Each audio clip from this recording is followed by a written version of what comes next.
Authorities have addressed issues in the construction industry at the annual Congress of the Masters Builders South Africa. The conference also highlighted government's response to infrastructure challenges. SABC News reporter Atule Joka has more. We are here at the 2023 Master Builders Annual Congress, which is held in Cape Town. Various role players are converged here today, which includes contractors, property developers and architects as well, to try and take stock of what is happening in the construction industry. They've raised some of the underpinning issues which are affecting the construction industry, such as the COVID-19, which was very devastating, as well as the construction mafia, which has been hitting this particular industry by storm in recent years. But I do have the Minister of Public Works, Minister Zikalala, to talk to us about some of the points that were raised inside this Congress.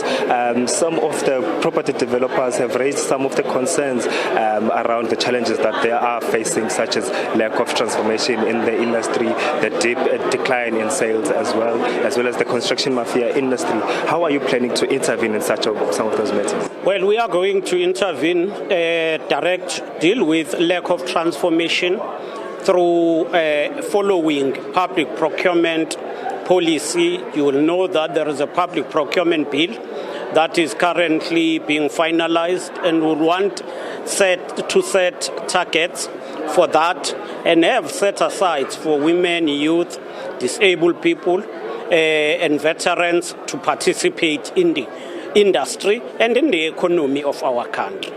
With regard to the disruption of sites, we want to ensure that if companies do work, they subcontract work to local companies and don't parachute some companies from somewhere to another area, because that leaves local people without benefiting from projects. So that is quite key. Secondly, we want to deal with the habit or with this criminal act of extortion. We want to be firm on it, and the unit within SAPS that deals with this is doing a good work, and we want that to be accelerated. But also, we have established a call center to make it easy for constructors to report in case they get invaded. The issue of illegally occupied buildings in and around the country, how rife it is, and also how you're planning to? It is there, and it is a problem. Hence, we have started Operation Bring Back.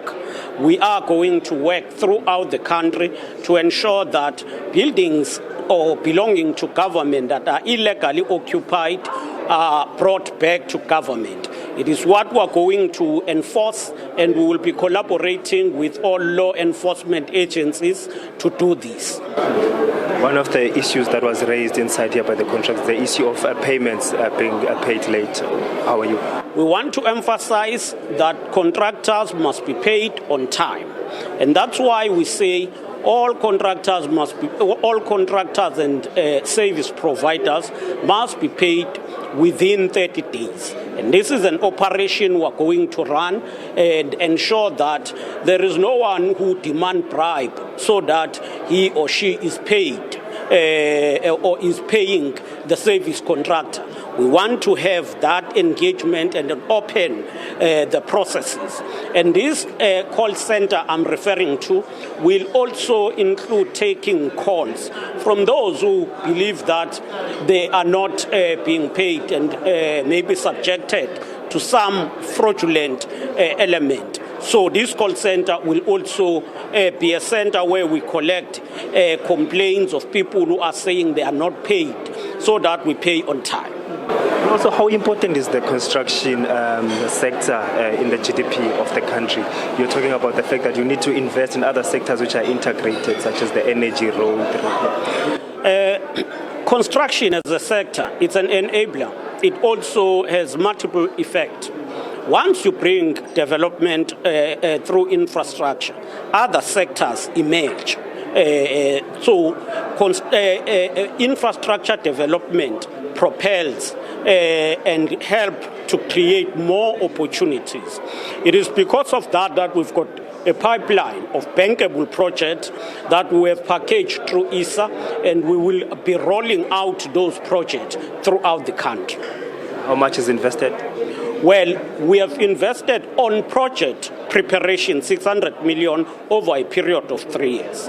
But on construction, it is above billions. We would want to ensure that these projects are all over for the spread of economy, but for the development of our country. Thank you.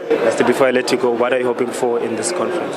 We hope for the best collaboration, but also for the industry to enhance its effectiveness and efficiency so that we build better and we build in a way that is resilient and sustainable. Thank you. Before I let you go, Minister, who are you dealing with in terms of extortion? Which bodies have you consulted again? No, in terms of extortion, we're working with police. SIU and police, we are working in dealing with site disruptions. Thank you so much. Minister of Public Works and Infrastructure, Minister Sihle Zikalala, talking to us about how they are planning to revive and reconstruct the construction industry, which has been dilapidated over the years, saying, of course, they are in talks with the NPA, South African Police Services, and SIU to try and get rid of extortion inside the construction industry, which has engulfed that industry. We've seen some of the people making sure that they get their pieces on the stake of the building industry by demanding a stake in the building and in construction projects. He's saying, of course, some of the big companies that are taking projects, they need to consult and give a 30% to some of the small and medium enterprises businesses so that to get rid of this, but they will make sure that they are also dealing with extortion as well. He's saying, of course, they will look to review some of the policies and make sure that they pass a law which will ensure transformation as well in the construction industry. He is hoping for a concerted effort in all the industry role players who are here today. From myself to you, studio, back to you, studio.